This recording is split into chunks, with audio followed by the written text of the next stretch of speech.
Hello, welcome back to another video. In this video we'll talk about list iterator. The code that you can see here we have written in our previous video. Now in this particular video, instead of enumerator, we'll talk about the list iterator and how we can access all the element using the list iterator. We'll show the code, and if you already know that, you can skip this particular video, okay? And if you have not tried the previous assignment, then you can see this particular video. Now we know that list can contain any type of element. The list can contain any number of elements that are accessed sequentially. Lists are a structure that can contain values of x++ type, any type, and all the values in the list must be of the same type, and the type of the value in the list is specified when the list is actually created. So in this case we have created the string type of list. So in this particular list actually will be able to store only string, right? So that's why we have assign banana, apple, cherry, orange. So these are all string, and instead of this particular line, what we'll do, we'll use the list iterator. So in case of list, you have to remember the implementation of list make the traversal of the list elements very fast. A list can use traverse by using the list enumerator, but always you should use the list enumerator instead of iterator. To create a enumerator, you should use the get enumerator that you have seen. You should always try to apply that approach only, but list iterator, this one you should avoid. But still, for the learning purpose, I am just showing how you can use the list iterator. So you have to use the list iterator class. So here you can see that this one we have to take list iterator, and you can specify any type of object here. For example, I am just giving here the IT. So you can give any other name, and after that what we will do, we can use a more function. In the list iterator we have a more function. We can use the more function inside the while loop. Okay, so what it will do, it will point out to the elements that is present in the list. So it.more function we will use, and using the value function we can access that particular value which is present on that particular list. So it is actually iterating the element one by one. Okay, so in the similar fashion, there we have the move next. Here we have a more, and there we have a current, and instead of current here we have a value.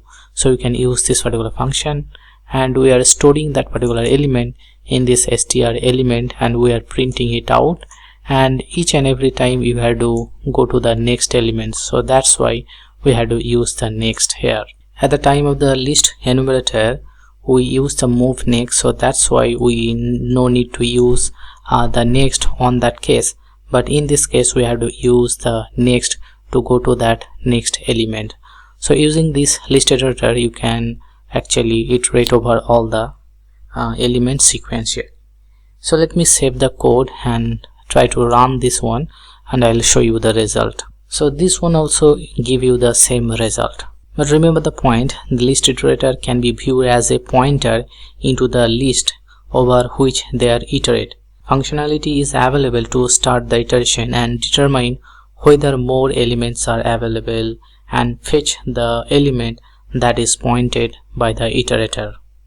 So maybe this specific what I am just saying you are not understanding, but just remember that you using the iterator we can hover the list or iterate over the list. And remember the point that the order in which the elements are occur during the iteration is defined by sequence in which the elements are inserted. Okay, an element can be inserted by using the add start or add end, or you can use the insert method as well. It is better to use the list enumerator class than the list iterator class. List iterator and the map over which they iterate must be on the same client server side. So if it is not in the same client server side, then iterator may display in different fashion, or you may get some erroneous output. If you use the list iterator class, the code is marked as called for, and it is possible that the list or the iterator will be on the different tires. So in that case, if the code will be in the different tire, then there will be a problem. So in this case, the code will fail. So here you can see that I have made some mistake over here. So let me fix it, because we have not initialized the it variable with the list, right? So that's why we are getting the issue. But before that, what we are trying to discussing here, that if you are using the list iterator and if it is not in the same tire, the code will fail. If you use the list enumerator, the enumerator is automatically created on the same tire as the list. Additionally, to move the next item in a list, you must explicitly call the more and next method if you are using the list iterator. If you are using the list enumerator class, you only have to call the move next method, and the only situation where you cannot use the list enumerator is where you need to delete elements from a list. So if you want to delete an element from list, then for that one there is a different approach.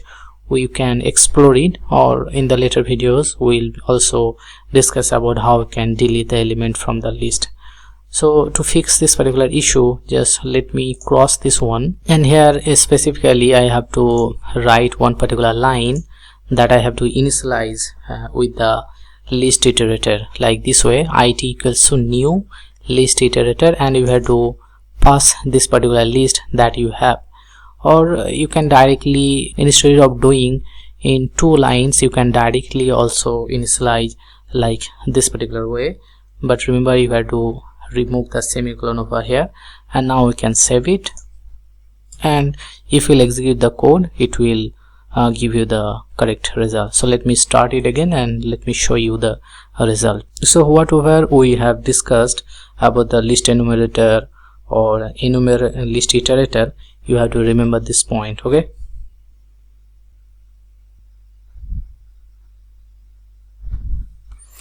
Now you can see that our program executed successfully, and the first element should be orange, then apple, then banana and cherry. So it means in this case also the list is actually accessing all the elements in a sequential order. So I hope now it's clear that how we can use the list iterator to access all the list elements. So if you have any question regarding the list, you can write it in the comment section.